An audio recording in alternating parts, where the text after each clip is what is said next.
Well, it's another day. It's a glorious day because it's a God day. Praise Jesus. I'm going to just jump straight into the word. I'm going to read from the Message translation, Joshua chapter 1. We've been in here for a while, but I'm going to read from verse 7 all the way through to verse 9. Give it everything you've got, everything you have, heart and soul. Make sure you carry out the revelation that Moses commanded you. Every bit of it. Don't get off track, either to the left or right. So no movement here. So as to make sure you get to where you're going. So you got to keep steady, keep on track. And don't for a minute let this book of the Revelation be out of your mind.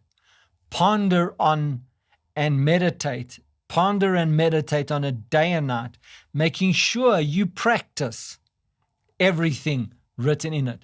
So this is not just a matter of thinking about it. This is a matter of thinking about it, making it part of you, and then practicing it. Then you'll get where you're going. Then you'll succeed. Have I commanded you?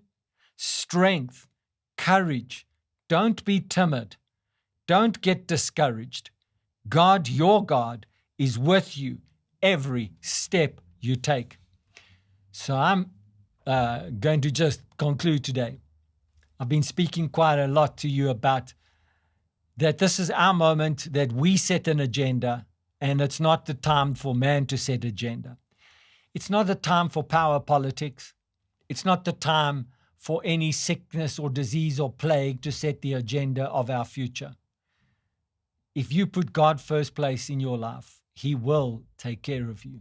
He will make sure that everything turns out right for you. If you meditate on His day and His word day and night, if you take the revelations that God has given you and you make it part of you, you just let it fill you, let it permeate every part of your life. So you don't just think about it, you act upon it. Then you will have good success and you will get to where you're going. So I'm going to leave you with a testimony that just happened to me the last couple of days. I want to share with you that through different circumstances, I had a back injury, and then that back injury reoccurred a second time. And boy, I'll tell you, I was in so much discomfort and so much pain. It's hard for me to even describe to you. I guess people that have had back injuries before or had back pain would be able to tell you how bad it is. Anyway, I said to Pastor Sharon, I'm really trusting that God's going to heal my body. And then she happened to talk to my son on the phone, and the two of them spent quite a long time praying in agreement for my healing. And even though I was away from them, I heard a lot of the conversation. In my heart, I just set myself in agreement to what they were praying over me. And the next morning I woke up, I determined that I was going to put action to my faith. So what I did was I dragged myself out of bed and I got myself into a hot bath and got myself dressed.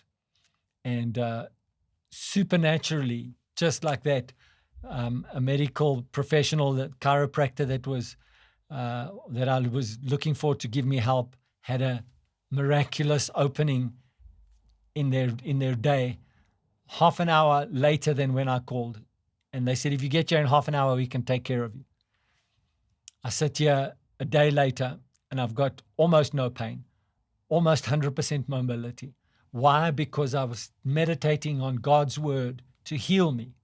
I put it in my heart. I put it in my mouth. I was meditating on that. I agreed in prayer, and then I put action to it. It wasn't just something I was thinking about. I actually put action to it. And then God used that action together with a professional just to give me what information I needed to any remnants of anxiety that I might have had about what's going wrong in my body was removed, and my healing took place. Because my agenda is His agenda, and I'm with God all and I'm in His Word, and I'm in agreement with Him. I'm not in agreement with the world's agenda for their outcomes to be my outcomes. I'm in agreement with God's outcome to be my outcome.